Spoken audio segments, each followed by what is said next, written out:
CBC television, culminating with the Breeders' Cup this year on Dan Kenny's stomping grounds out in California at Santa Anita. Of course, we're live at Woodbine Race Track for the 134th running of the prestigious Queen's Plate. And getting set for the post parade, it'll be 10 horses of the 11 that you'll see in the parade. Explosive Red, Dan's pick, has been taken away from the pack because of his propensity to act up a little in company. But so many things to consider here with these horses. But two, I always love to analyze what's going on with jockeys. Craig Perret comes in from New York, Jim. Donnie Seymour takes his horse out on Wednesday in the 5/8 of a mile. What do you make of that? Well, you can be sure that if a horse works in 58 and 4, he'll be fast. Actually, that kind of works to Donnie's advantage with Cheery Nate, because I think this is the day that he'll be rating him. Can Mickey Walls win from post position 1, Jim? Well, that's a tough stat to overcome. The last horse to win from post 1 was Northern Dancer in 1964. That's unbelievable. And really, in the last 20 years, no horse has done well along the rail. Dance Smartly, the best third position the other day. Explosive Red, as we say, is off on the side, but Mark Larson will pilot Explosive Red here today. Fleetword is the 3 horse as we go back to the lineup.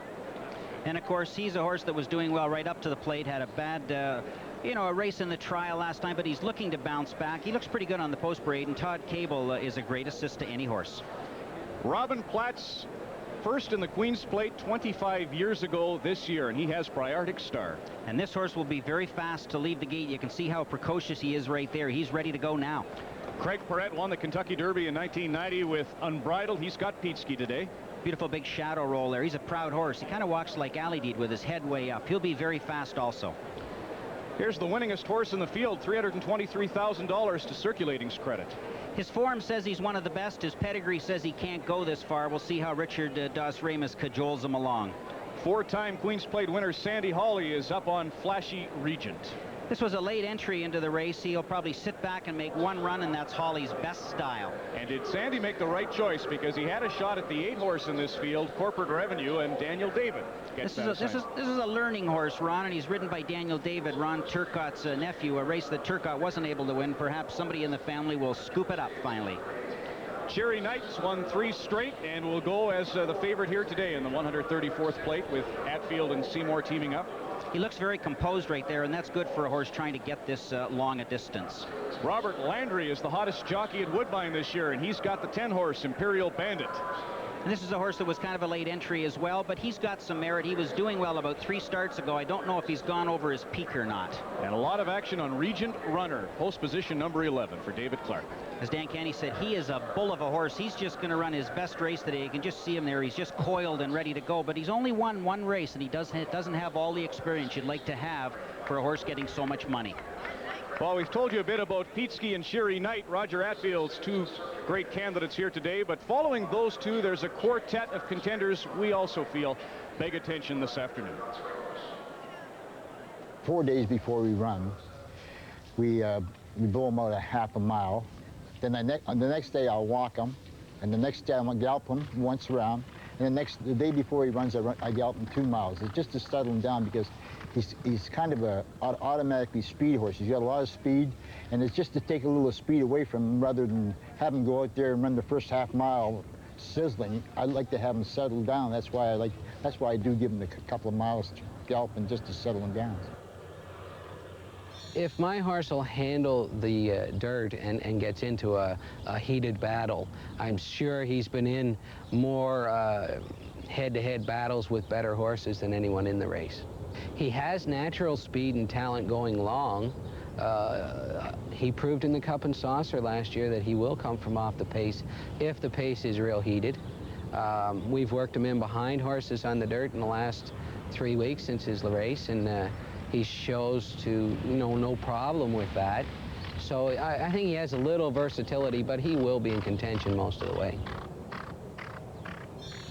I think the distance will suit him because he's not a speed horse. He doesn't have a lot of speed, but he's got a lot of endurance, and he's run most of his races through his life at a distance. Most of the time a mile or a mile and 16, or a mile or over, a mile and an 8, and I figure a mile and a quarter will be very good with him because he could close good in the stretch. There's not much game plan with him, It's there's no secret. He's not very versatile. he goes along at one pace, no matter what the jock wants to do. The only thing you can do is take him back further, and you're not going to do that. So a good pace is definitely what we want. And I don't see how the race cannot have a good pace. There you see Jean Raffol with a nose for the net. Leafs could use him next season. Well, let's look at the current odds. And what about Briardic Star? 22-1. He's a very fast horse, but the problem is he's got a good speed horse inside him, Explosive Red, and a good speed horse outside of him, Peteski. And if these horses are unpliable, it's going to set it up for the off-the-pace horses. Circulating 7-1 there. Some of the other ones, Flashy Region, Holly's Mount, 28, Corporate Revenue at 80. Cheery Knight, 9-5, where he thought he would be. And just gradually now, Regent Runner is starting to float up at 4.5-1. Okay, let's continue round Woodbine. Terry Leibel. Thank you very much. You know, Jean Raffol, your dad, Jean-Louis Levesque, has had such tremendous history at the Queen's Plate. Pierre, you're here in his honor. He's, I understand, fishing in Quebec, and also Jacques Dumas. Your horse was coming on in the plate trial. Your anticipation today? Well, I think he'll do a little better. Last time Mickey was the first time on the horse and kept him maybe a little too close to the pace. Hit him in the stretch, which the horse didn't like. He's looked at videos with Jacques. They worked very hard on the last 2 weeks, and the horse is in very good shape. So I think he'll run better, and we'll see if he's the better horse. Jacques, you mentioned having looked at those videos, and your thoughts with respect to Mickey's ride, and where would you like to see your horse coming up this stretch? About 4th or 5th place, but really running against the bit. Not asking the horse for anything till the middle of the back stretch. He's got to go the first half mile very easy for himself. And from there, we could run the race good and finish good. Do you anticipate he'll be on the stick? Not too much. The horse will be pulling him, I hope. Good luck to both of you today. Thank you. Brian? Well, the voice of thoroughbred racing here in Southern Ontario for the Ontario Jockey Club at Woodbine is Dan Loisel. Erno, if we can pull that camera back, look up at the grandstand behind me. Right about where my finger is where Dan will call the race from this afternoon. Danny, thank you for joining us, and good afternoon. How are you, Brian? I'm doing well, a little hot, a little windblown. Listen, we've been talking all afternoon about the fact it's wide open, no heavy favorite. I imagine that makes your job a little tougher this year. Well, you know, Brian, in past years, we've always focused on the heavy favorite like Ali Deed and Dance Smartly and Izvestia. This race, like you said, is wide open, so it should be interesting to watch, and we'll keep our eye on all 11 of them today. All right, it's going to be an interesting race. How do you see it unfolding here this afternoon? You know, Brian, there's lots of early speed in here. It's I wish you'd asked me how I saw the race unfolding at the half-mile pole or the 5/8 pole, because there's so much early speed in here. I'll be watching the tote board to see the fractions of this race, how fast the pace will be. I personally think it's probably going to set up for a horse that comes from just off the pace. All right, you got a lot of work to do. Thank you, Dan Loisel. We'll check back with you in just a couple of minutes. All and right now, we check back with Dan Kenny. Dan? You know, Brian, a theme we haven't talked much about in relation to Cheery Knight is the changing face of horse racing. It's not only the sport of kings, it's now the sport of, as Neil Campbell said in the Globe and Mail, those who can afford $500 a month as a piece of a partnership. The Belmont this year was won by Colonial Affair from Centennial, a big partnership. Dogwood won with Summer Squall. Dogwood won the New Arctic Stakes here this afternoon. So it is definitely a game that is changing. Samson is not in the Queen's Plate. Very noticeable by their absence. They got great horses, but this year the circumstances just didn't warrant it. I once had a stable of horses with 30 partners, and believe me, when they won, the fact that they only owned 3% of those horses did not diminish their enjoyment one bit, Brian. Actually, Dan, we're going to take it up here, and you make such a great point. Bob Anderson, who has 3% of this horse, and of course bred Cheery Knight, said he's got 100 people here today. They had 140 here 2 years ago for Shoodan, so it's great to see what the winner's circle's like if a horse like that comes through. And there's the one Dan likes, Jim, Explosive Red. And Explosive Red is the #2 horse that is going to have great speed. It's going to be great intrigue with this horse. He's owned by Frank Stronach. And Explosive Red, the little chestnut horse, he's breeding by himself, is a horse that you're going to know how he's going to do after half of the race. If he's relaxed and running on the pace, he'll do fine. If there's too much other speed, like a horse we're seeing in the picture now, #4, Robin Platts, on Briardic Star, then it's going to be tough. We're now looking back at Explosive Red once again. Interesting jockey here, Mark Larson, born in Copenhagen. He handles this horse very well. The horse has been kept off by himself because he's a little bit erratic. One race in Florida, he flipped in the gate, and another race in Maryland, he flipped in the paddock. So we're just hoping to get him to the race and nice and kindly. I asked you about a turf horse making the transition, and he has two strengths. One of them's turf, the other is speed. So obviously they want to take advantage of at least one half of that equation. You try and trick a horse like that, putting him on the dirt. He won't realize until the gate's opening that he's running on the dirt today. And here's Peteski. He looks just sweating up a little bit on his neck there, but Craig Perret is sitting chilly himself right here. He won the stake in New York yesterday, bird on a wire. He rides in big races with purses like this all the time, and he's going to be able to have a settling influence, but I would say Peteski will be right up on the pace. For the uneducated like me, what about Lasix for Peteski and for Cheery Knight? First time they've ever run on it in Canada. Lasix is a medication that helps horses with bleeding problems, helps lower the blood pressure, and it's generally humane treatment for horses. Horses bleed for a couple of reasons. We see Cheery Knight, he's getting Lasix today too. The assault by the environment is one thing. We're near the airport here. We have factories on the backstretch. When the horse is billowing his lungs, sometimes there can be some problems with some irritants in the air, and the humidity is no help either. We see Cheery Knight just getting a little sweated up there, so Lasix is generally a help. Purists will tell you that it will not improve performance. I can tell you from watching horses day in and day out that also rans become winners. Well, fellas, Dan Kenny, I'm going to bring you in here too. If you wish to continue on that thought, feel free. But Cheery Knight and Peteski, Cheery Knight will actually go in the second wave of speed. I guess Dan, you know what? We don't have time to do that because Dan Loisel would be the best fellow to throw to right now for the accounts of the 134th running of the Queen's Plate. Dan? Well, thank you, Ron. The United States has the Kentucky Derby, France the Arc de Triomphe, and this is Canada's race. They're loading into the gate for the 134th running of the Queen's Plate, and the air is electric. Cheery Knight just standing there behind the starting gate. He's the current favorite at 8-5. Don Seymour rides. The assistant starter's just about to lead him into position. He backed out there.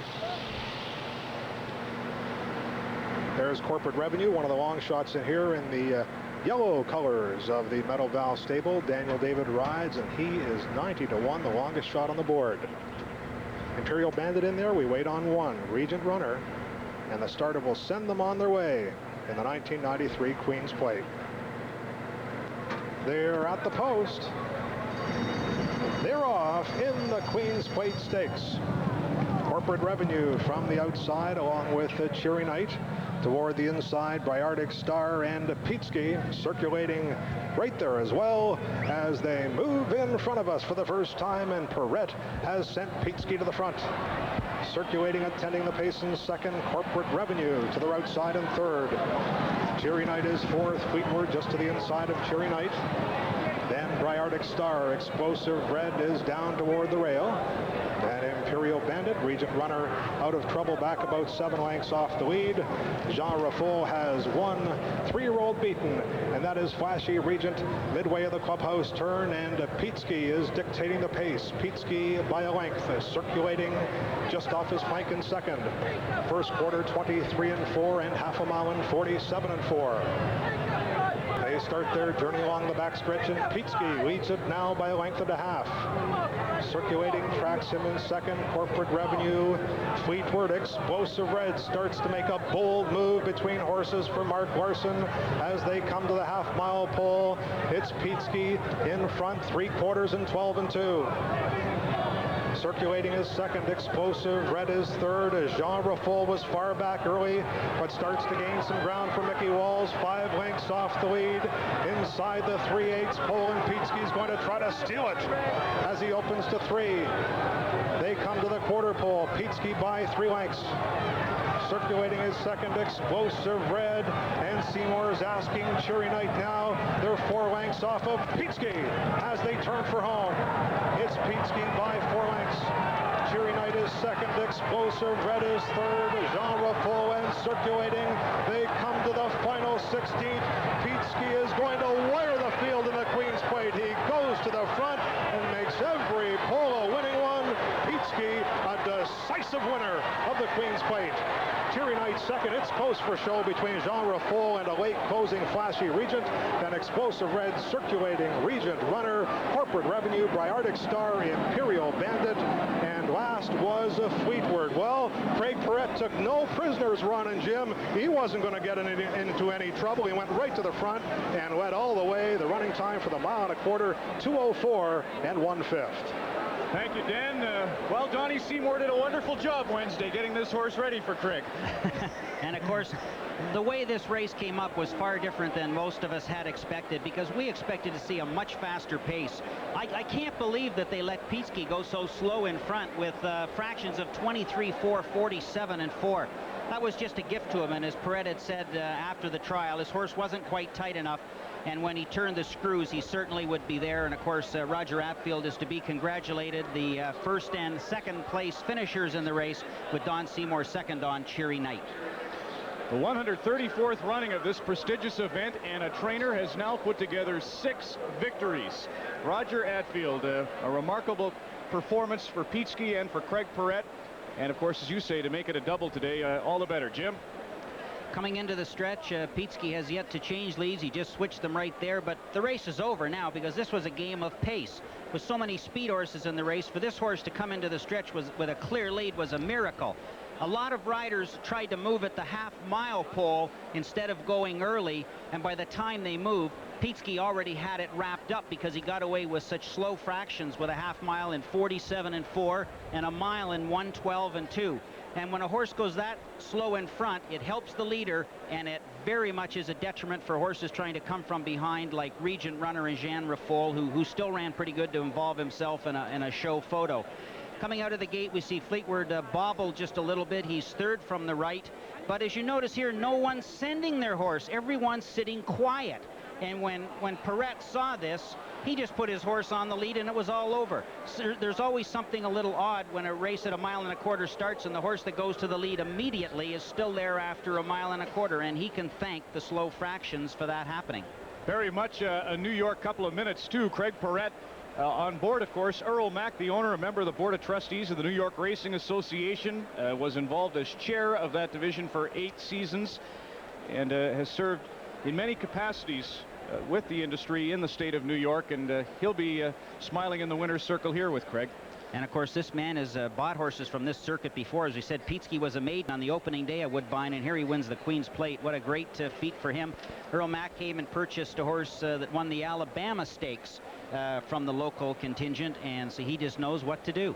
There's Terry Leibel with Craig. Thank you very much, Craig Perret. This horse went wire to wire. He was absolutely explosive for you today. Well, as we know earlier, we used the other race to kind of key him for this one. Roger had him 100%. He did what we thought he could do, and it was just a wonderful day. Did you expect at some point somebody was going to challenge? Were you looking back a little, waiting? Well, I had him pretty relaxed where he was at, so it didn't matter who came to me. You know, as long as he was going easy, I kind of gave him a cue going on the far turn, and he was ready for me. I said, uh-oh, they're going to be in trouble from here. You've ridden some fabulous horses over the years. In anticipation of the Triple Crown. I mean, this is the first leg of the Triple Crown. It's very important. What do you think of this horse? To win it. I win the first leg, so I'm the only one who's got the chance to win the Triple. I hear he's better on the grass, so that's going to be something to look forward to later on. That was a tremendous effort. Congratulations, Craig Perret. Brian? All right, Terry Peteski, second to circulating in the plate trial, comes on to win the 1993 Queen's Plate. Stay with us. CBC's live coverage of the Queen's Plate on Sports Weekend. There's your winner, Peteski. We'll continue right after this. Here at how easily you made the lead. Did that surprise you at all? It really didn't, actually, Dan. I talked to Craig very briefly, and I said, you know, Craig, I said, just let him pop out of there. If he makes a really easy lead, just go along with it, because everybody's going to be worried in this race about who's going to make the pace, and I think if he gets an easy lead, he's just going to gallop all the way, you know. And I feel really, really excited and happy about it. I'm so pleased that it's my 6th winner, and I'm so pleased it's Mr. Mack's birthday, and I'd like to go and get my picture taken. Well, I know you want to go back and see the horse and collect the hardware. Congratulations, and let's go back to Brian. All right, thank you very much, Dan. You know, Craig Perret won the 1990 Kentucky Derby with Unbridled, the 87 Belmont Stakes with Bet Twice, and to repeat what Jim said earlier, Peteski was second to circulating in the plate trial stakes 2 weeks ago, but he said, look, this horse can run a lot faster. You wait till Queen's Plate Day.